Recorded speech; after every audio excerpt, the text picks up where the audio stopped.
अभी तक मैं अपने लीडरशिप में 3-4 आंदोलन मैंने जीता है और 3-4 आंदोलन में मैं जो समझ में मुझको आया कि जल जंगल जमीन का जो मुद्दा है वो मुद्दा सिर्फ आदिवासियों में नहीं है, लेकिन झारखंड में जितने भी आदिवासी मूलवासी समुदाय हैं उनका मुद्दा है।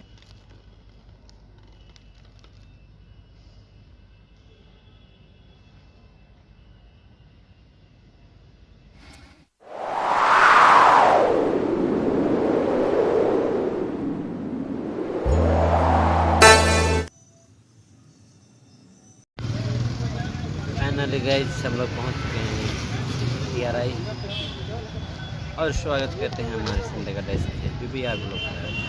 तो हम लोग पहुंच चुके हैं रांची, अपना राजधानी। क्या मामला? रांची राजधानी TRI बोले tribal research centre. Tribal research centre आप सबों को दिखाते हैं उसका टूर। यहाँ पे आइए मोहराबादी, यहाँ पे दिशा निर्देश दिया गया है ऊपर में। फिर इसी के बगल में है TRI, डॉक्टर रामदयाल मुंडा जनजातीय कल्याण शोध संस्थान। तो हम लोग प्रवेश कर रहे हैं अभी।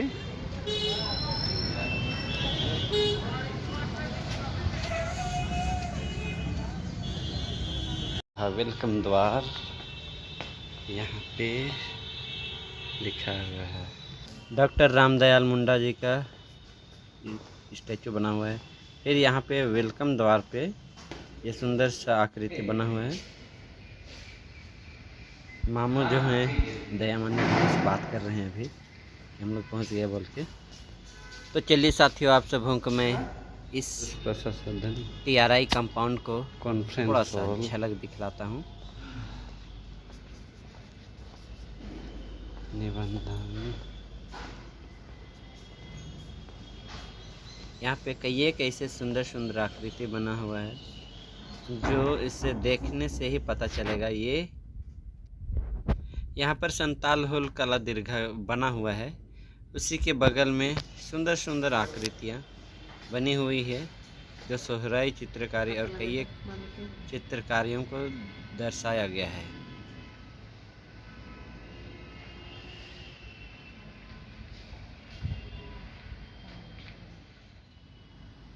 यहाँ पर डॉक्टर रामदयाल मुंडा जी की फ़ोटो भी बनी हुई है और यहाँ पर कई एक ऐसे चित्रकारी हैं जो यहाँ पे बनाए गए हैं। उनको यहाँ पे प्रदर्शनी के रूप में रखा गया है। यहाँ पर धरती आबा बिरसा मुंडा कला दीर्घा बनाया गया। जस्ट उसी के बगल में महाराजा माधरा मुंडा का भी कला दीर्घा के अंदर बना गया है। उसके बगल में कई एक सुंदर सुंदर आकृतियाँ बने हुए हैं जैसे कि आप सभी को यहाँ इस वीडियो पर देख पा रहे होंगे। और हम लोग पहुँच चुके हैं TRI के इस कॉन्फ्रेंस हॉल में, जहाँ पर आज संविधान प्रदत्त आदिवासी अधिकार खतरे में पुस्तक का लोकार्पण होने वाला है। साथ ही साथ आज इस पुस्तक पर चर्चाएं भी होंगी और ये है कॉन्फ्रेंस हॉल। उपस्थित गणमान्य, इस कॉपी पर अपना उपस्थिति दर्ज किया जा रहा है।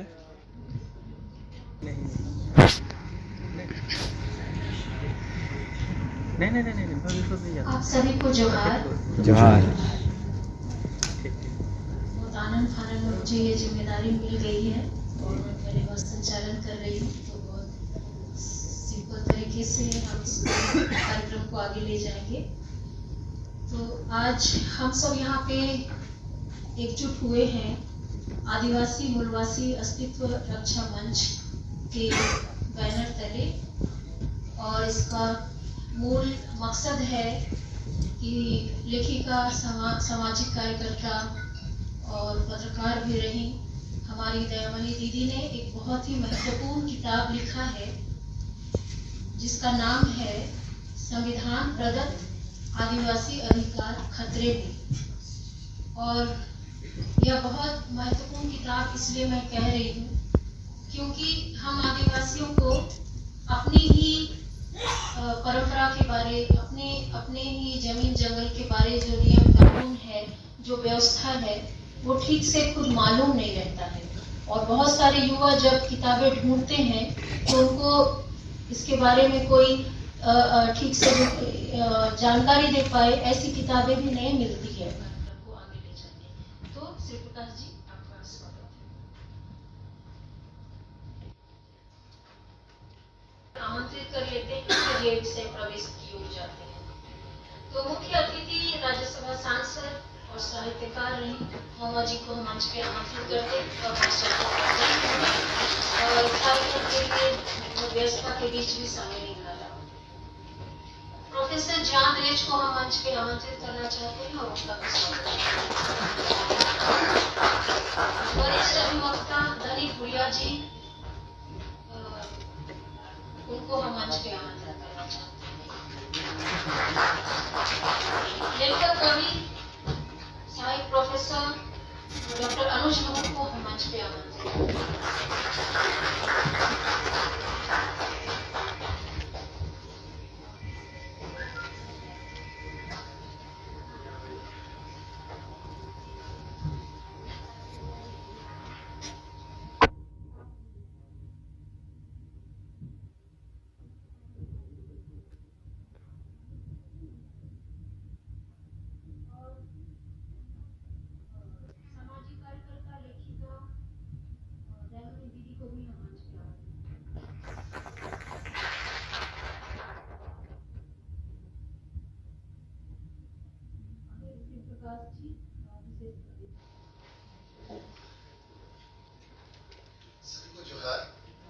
जो है बोलना मेरी एक तरीके से पहली बार मैं बोल रहा हूँ, तो मेरी त्रुटियां होंगी और भूल होगी, तो इसके लिए मैं पहले से क्षमा प्रार्थी हूँ। मैंने अमनी जी को 1993 में जब नेतरहाट आंदोलन चरम पर था और मैंने 12 बार की रक्षा, उसके बाद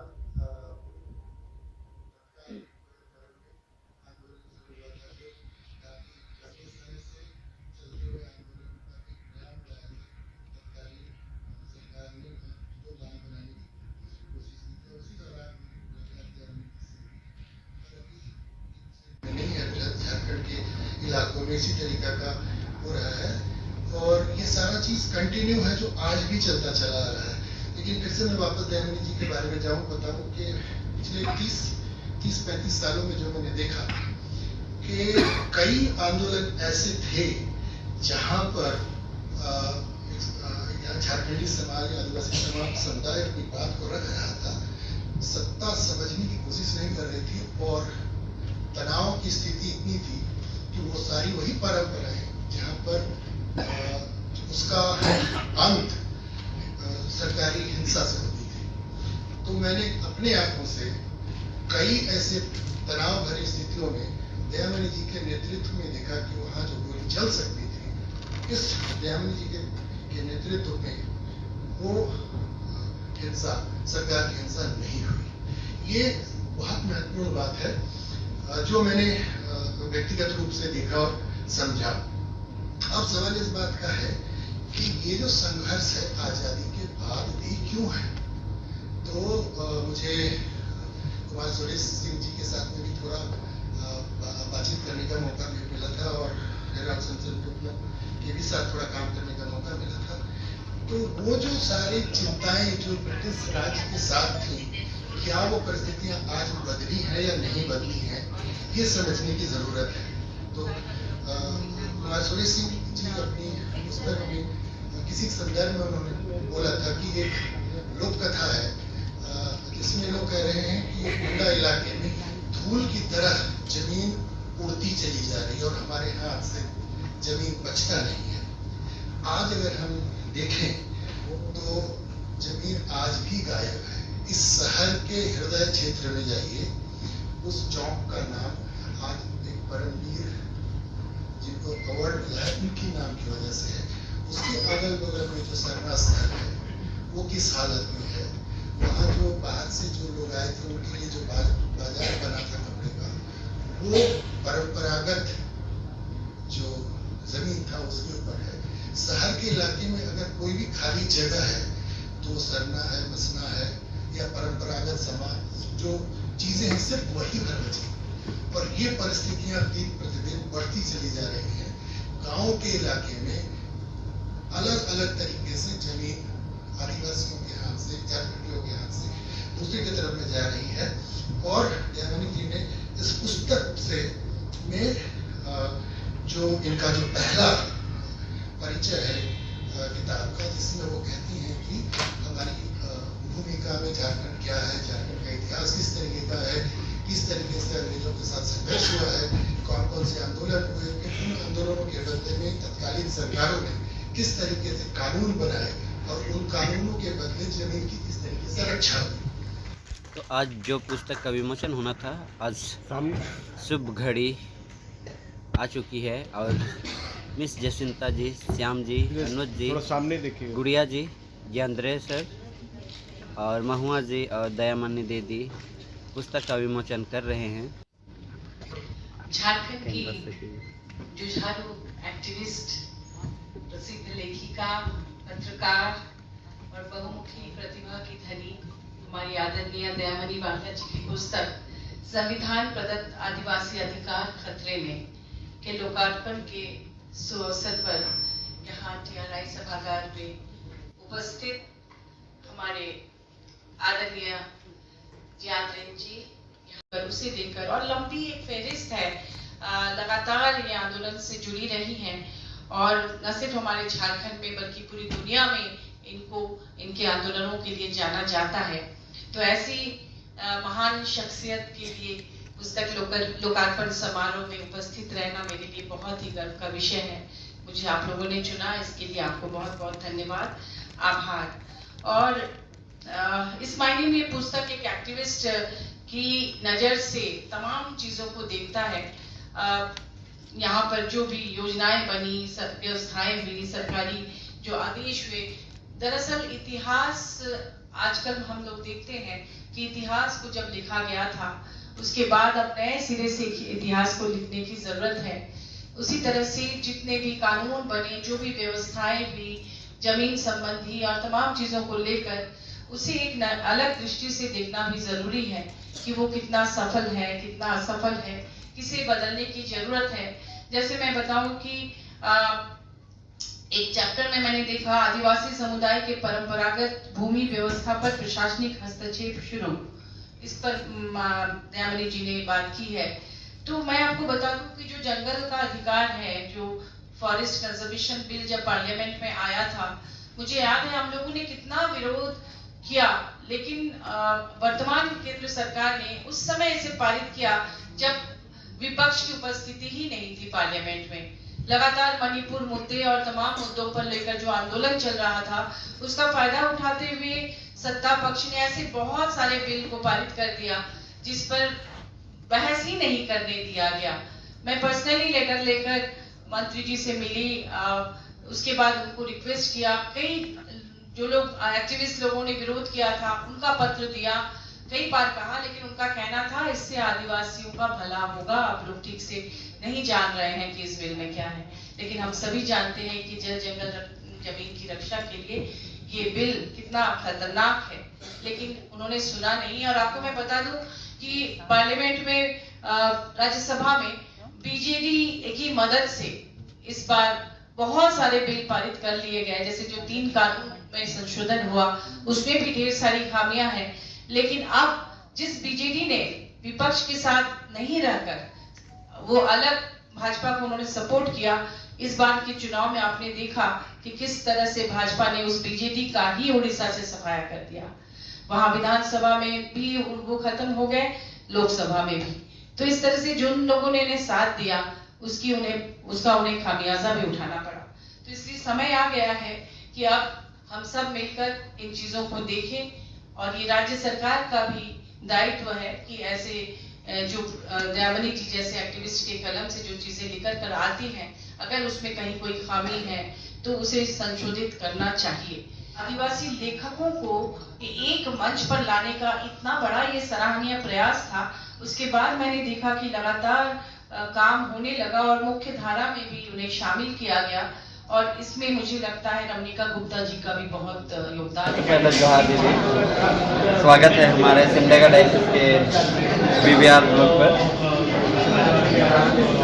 तो दीदी आज आपने हमें इस सुंदर मौका दिया पुस्तक विमोचन का और हमें आमंत्रित किए और हम लोग सिमडेगा से यहाँ पर आ गए।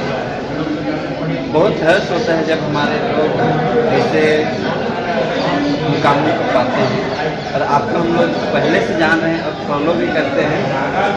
तो ये हमारे YouTube चैनल के माध्यम से कुछ संदेश आपको देने के लिए आमंत्रित करता हूँ इस पुस्तक के माध्यम से, क्योंकि आपका जो संविधान के द्वारा आपने इस पुस्तक को लिखा है, जमीनी स्तर से आप जुड़े हैं और यह संविधान का पुस्तक लिखा है, तो उसके बारे में कुछ संदेश है।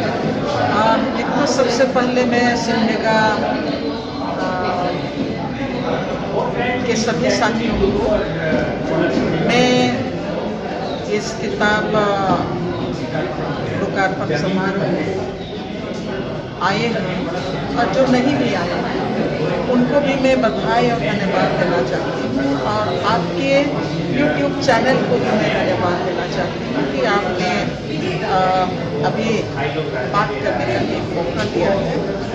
एक तो सबसे बड़ी बात कि अभी किताब तो बहुत तो सारी किताबें हैं, लेकिन मैं लगातार कॉलेज के बाद जमीनी संघर्ष में जब मैं उतरी और विशेष करके आदिवासियों के जंगल और जमीन और आदिवासियों के समाज, उनके भाषा और संस्कृति की रक्षा के लिए जब मैं कदम बढ़ाई तब गोलकारो आंदोलन में सबसे पहला कदम रखी। उसके बाद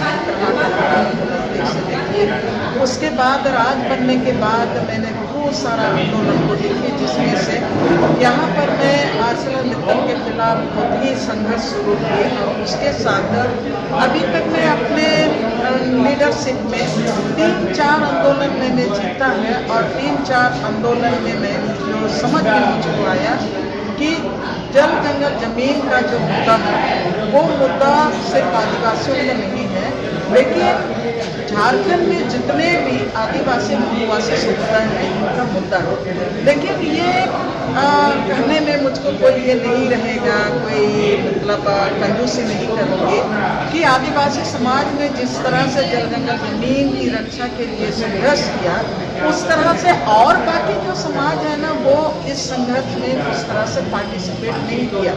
लेकिन जब हम समुदाय की बात करते हैं, जंगल में सामुदायिक अधिकार की बात करते हैं, जल में सामुदायिक अधिकार की बात करते हैं, नदी और नाला में सामुदायिक अधिकार की बात करते हैं, तब मुझको लगता है कि नहीं, ये जो अधिकार है ये पूरे गांव का है और ये पूरा अधिकार है जो CMD एक्ट में हमको मिला है, SPT एक्ट में मिला है, 5वें अनुसूची में मिला है, यही अधिकार हम लोग को फॉरेस्ट राइट एक्ट में भी मिला है।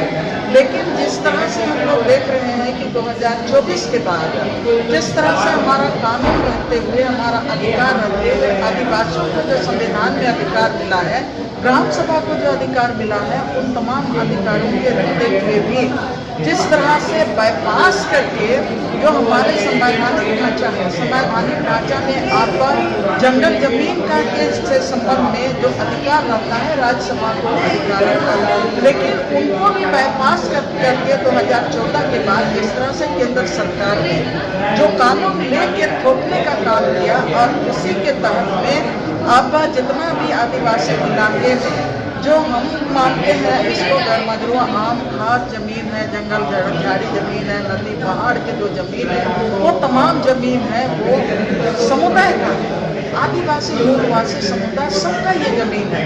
लेकिन उसको कारपोरेट घराने को देने के लिए जिस तरह से उस समय रघुवर दास की सरकार ने भूमि बैंक बनाया चुन चुन के, आपके सिमडेगा जिला में तो आपका 3 लाख से ज्यादा भूमि बैंक में जमीन है सिमडेगा जिला में, और वहाँ पर आपको पूरे ये को आप रिकॉर्ड को आप अध्ययन करेंगे तो सबसे ज़्यादा आपका गरमगरुआ आम और खास जमीन जिस तरह से एक प्लॉट को चिन्हित करने का काम किया गया है वो सिमडेगा जिला में भी है।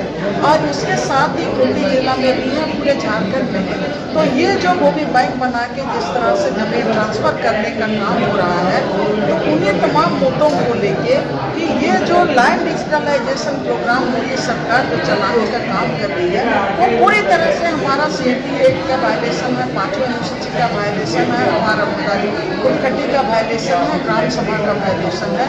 उसी को लेके मैंने ये किताब लिखने का कोशिश किया कि ये मुद्दा पर बहस होनी चाहिए, राज्य में भी बहस होना चाहिए, केंद्र में भी बहस होना चाहिए, और जिस तरह से सरकार हमारे अधिकारों पर हमला कर रहा है उस पर हम लोगों को चिंतन करना चाहिए। और जिस तरह से ऑनलाइन जमीन का रिकॉर्ड में जो छेड़छाड़ हो रहा है, खतियान में छेड़छाड़ हो रहा है और लोगों का जमीन ऑनलाइन छीना जा रहा है, उस पर किस तरह से ब्रेक लगे, इस पर बहस हो। और इस बहस के केंद्र में मैं इस किताब के द्वारा मुद्दों को लाने का काम की हूँ। और मैं चाहती हूँ कि आप लोग सिमडेगा से आए हुए हैं, सिमडेगा में भी इसका बहस होना चाहिए, जन आंदोलन में बहस होना चाहिए, आदिवासी समाज के भीतर में बहस होना चाहिए। और मैं ये भी आग्रह करना चाहूँगी कि जिस तरह से हम अपने और जो दूसरे पवित्र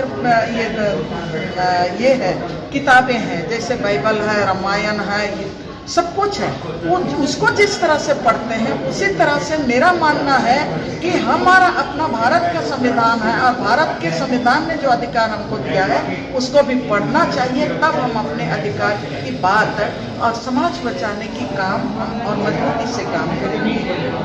बहुत बहुत धन्यवाद दीदी, क्योंकि अभी के समय में हम लोग संविधान की किताबों को पढ़ना छोड़ दे रहे हैं, भूल जा रहे हैं कई एक लोग, लेकिन हमें अभी के समय में इस चीज़ को भी ध्यान देना है, क्योंकि अभी युवा इस कदर दूसरे क्षेत्र में ढल रहे हैं, वो काफ़ी चिंतनीय विषय है अभी के समय।